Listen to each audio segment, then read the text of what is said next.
Hi, I'm back. It's me, Stephanie, with the Everyday Dog Positive Training.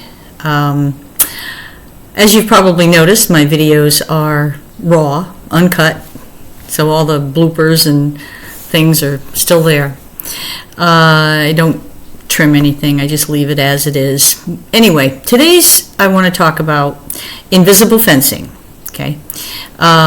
In general, I've talked about electronics, and I've talked about choke chains, pinch collars, and electronic collars, corrections. Obviously, I'm not a fan. But electric fencing has been something that in the past I have been back and forth on a couple of times. But here's the deal. Dogs do not process punishment, physical punishment, or intimidation the way we do. They don't blame themselves or their actions for the pain and or intimidation. The only thing it does is frighten them, and then you have fight, flight, freeze. Those reactions, which you end up with reactivity and all the things that we don't want. Humans want to stop behavior, like stop that, don't do that. So pretty common thing for humans to just press a button or use a choke chain or a pinch collar or yell or shaker cans or spray bottles, anything to make it stop. And dogs perceive all of that as, fear. They're scared. It scares them. It doesn't say, oh, the dog's not thinking, I shouldn't have done that, and I'm being punished, so I'll learn my lesson and not do that again. The dog is just like, oh my God, what the heck, you're hurting me, stop. And so, yeah, some dogs stop, and, because they have fight, flight, freeze. So they stop, that would be a freeze, run away, flight, and or get aggressive. So that's a normal brain response to pain and intimidation and or intimidation. It doesn't teach a lesson. So invisible fencing, teach a lesson in the way we think morally, like that's morally incorrect, don't do that, and you should learn from that. Again, they just don't process things the way we do. So what happens is when a dog is, and I'm talking about invisible fencing specifically here, sees something go by, dog, kid on a bike, people walking, usually those are the things, and those are the things we don't want them to be aggressive towards. And the dog is barking innocently. Maybe a very young dog has never been hit by the electric fence, or maybe only had one experience and not really savvy to it, and they get zapped when they're looking at the person or the dog or the kid on the bike or just running by, or the jogger. Movement is going to make it worse, and they get hit, and they're zapped, and they're like, what do you think happens there? I just said fear of what is the question.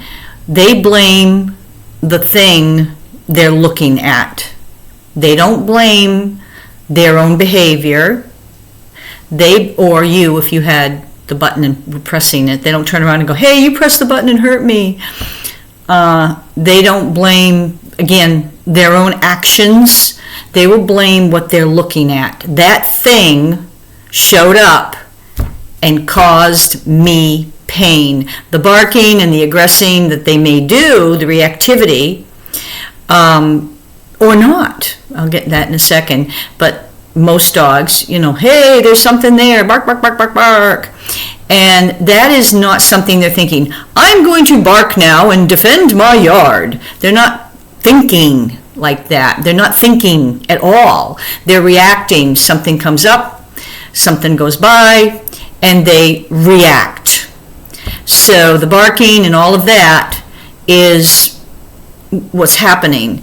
And they're getting hurt, and so they blame that thing. So every time they see another dog or person, whatever, going by, they're going to anticipate, uh-oh, that thing, here it comes, and it's going to hurt me. And even if they don't run out and they don't get zapped, they've had some experience, because hopefully somebody has done some training with the dog, which I loosely say training.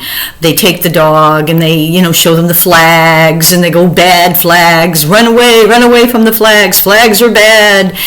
And okay, for a while they stay away from the flags and they maybe blame the flags. That hopefully is what's supposed to happen. But let's face it, the flags go away, the flags fall down, gets trampled. So if you're gonna do it, at least leave the flags there so forever, and replace them when necessary, so that the dog always sees something other than, or is looking at something other than that thing that comes by. Although even with the flags, really, when is the threat? The threat is when the thing comes by and shows up, and so they get hurt. In general, just don't do it. Invisible is the problem. Now, if you want to put up, honestly, like people say, well, what about horses? They have electric fences.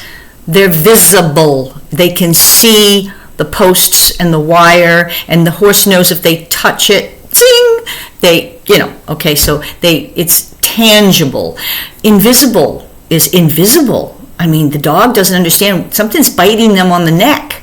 So like an invisible monster is biting them on the neck every single time, maybe not every time, because obviously they don't go through it and get zapped every single time. But when something goes by, the potential for being bit on the neck causes anxiety and stress. The dog doesn't understand. The dog just sees that thing. And remember, the pain is associated with what they're looking at. That's it. So even if they're not getting zapped, they're looking at the jogger, the kid on the bike, the person just walking by with their dog, and the dog that's inside the fencing, is getting anxious, reactive, and fearful. This is, fear. It's all pain, fear, pain. It's a no-brainer when you really think about it. So it's invisible, and they just can't comprehend that. They never will. But whereas if the horse or the other animal that sees a fence, so if you want to put up electric fencing, put up something like, for the bunny rabbits and that you put around your garden, so that they see it and they go up, zapped once. I learned my lesson in that. Don't touch that thing. Hot stove. Touch it, oops, hot, don't touch it. But if you just got burnt spontaneously on your hand for walking into the kitchen, and there's no fire, and it's invisible fire, and you got burnt, you'd be like, I can't go in the kitchen. Or if you just waved your hand over the area where the flames were, and they jumped up and bit you, so to speak. I know I'm being exaggerating, being maybe a little ridiculous, but the idea is the invisible versus visible. If it's visible, it's at least fair, because now the animal sees it and says, oh, that thing will hurt me. Now the flags, remember, even with the flags, they're getting bit on the neck. The flag isn't actually, they're not like touch the flag, ow, hot stove, ow. They go near it and they get bit on the neck. That's a concept your dog they're like, how is this happening? What is this? It hurts. That thing is hurting me. Yeah, so they stay away. It's not fair, it's not right. So put up a real fence, and if you need to electrify it, go ahead. But don't put it on a collar. Put it on the fence. Something like the bunny fence, that's a low voltage. That if your dog goes, say they're digging, okay, I get it. Some dogs dig. Some dogs get up and they jump. If you really have to, run that rabbit fence, or, for the garden fencing, the low voltage, run that along the top or the bottom. So if your dog touches it, it does get them, zip. And they're like, ooh, don't dig in that hole. Don't go there. Don't put your paws here. Don't put your paws here. But it's not biting them on the neck. It's the thing itself is repelling them, like the hot stove. So that would be more fit. That would be fairer, and maybe even something that you need to do for a dog that's digging out. Because people, dig down and put cement, and they spend, thousands of dollars, or not. Maybe just put stuff there and keep trying it over and over, and then the dog gets out, and So that's my thoughts on the electric fencing. Invisible is the problem. It's not tangible. Dogs don't understand things that are not tangible. It's just not in their scope of ability to understand. So please don't do that. Now, one exception, well, maybe two.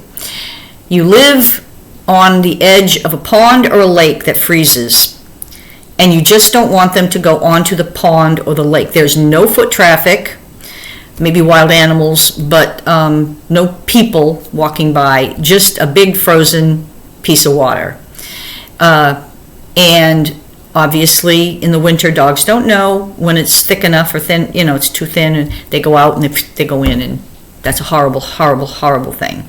So maybe that would be the only time that I would say, if you were going to use invisible fencing, that keep them away from that pond and or lake, body of water, swamp. Maybe even they could go down in a swamp, but there's no people or domestic animals, people walking their dogs by in the swamp. A few wild animals, if they're afraid of that and they say, stay away from the wild animals, okay. Or the only other thing I could think of would be like a very, very busy highway type situation where there's no people walking, there's no foot traffic whatsoever. It's just a very, very busy, scary piece of road. And trains, they usually have their own fences, so that's not an issue.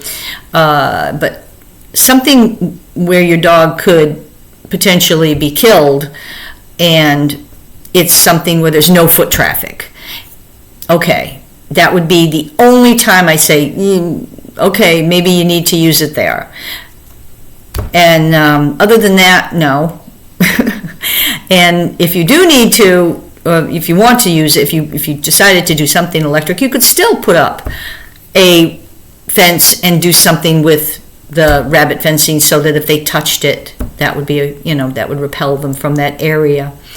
I'm not sure how you might go about that. Every situation is going to be different as far as the way the land is laid out, whether there's trees, not trees, whether you want the view or the view isn't that important, or if it's just overlooking a swamp, probably you don't care. But if it's a beautiful lake, you might want to look at it. So I understand. The thing is that remember what your dog is. What your dog is blaming for the bite on the neck, and what he's looking at, or she is looking at, is what or who they blame for the bite on the neck from that invisible monster.